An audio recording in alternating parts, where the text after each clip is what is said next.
We have been impregnated from God, and He's brought us to a place that He say, I bring you to the green pasture, so it's time to lay down. In the green pasture. So now we moving in God. I've impregnated you, and some of us, we don't know that we pregnant. We pregnant yet. Because we still in our first trimester. But you can't look at someone in your first trimester and be like, man, look at them and try to do the stuff that the people that's in the second and third trimester do. Because them folks in the third trimester, they waddling, they ready to go. They ready to go. They looking at you was like, I remember when I was in my first trimester. I remember the morning sickness. I remember some of them get to their third trimester, they still got morning sickness. So there's some things that God has impregnated us with, and then you got to think that, you know what, my morning sickness, I got to make sure that I know I got to take my prenatals. I gotta get into this word every day. Come on. I'm pregnant, and there's some things that I got to bring forth. That's what he's saying. He said, I'm not going to shut up your womb when it's time for you to conceive, when it's time for you to give birth. When you are laying on that table and now you 10 centimeters dilated. He's not saying, well, push, but then I'm going to close up the womb. Because then it ain't no point in pushing.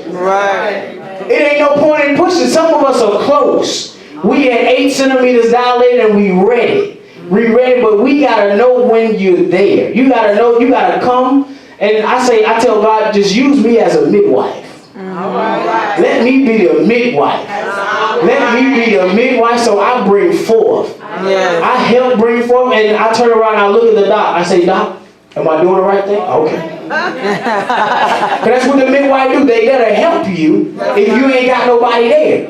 They gotta travail with you if you ain't got nobody there. So then you got somebody, you got to know that, you know what, God has said that I'm going to bring forth this baby. I didn't impregnate you to abort it. A lot of people, they pregnant, it's like, man, they first couple weeks and they don't even know that they pregnant. And then they start doing stuff, and then they mess up the baby because they doing stuff that they had no business doing anyway. That's right. So God is saying, He said, you might be in your first trimester. You might be a couple weeks pregnant. But you got to know that I'm going to bring forth this thing. I'm going to bring you to the end. There's a process to it. So don't get discouraged in the process. Don't worry about what everybody else doing. Don't worry about, hey, those folks, hey, they can tie their shoes. They can go do this and they can go do that. Don't worry about what clothes that they get to wear. You're not going to wear them clothes no more. At least for the next 9 months. So you can set them aside. You got to go get you something new for the process that you in. You got to wear something that fits you for what you in.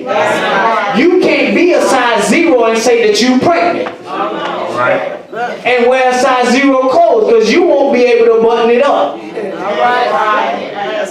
You got to know where you are in your pregnancy. Don't look at someone else's pregnancy and be like, man, I want to wear that.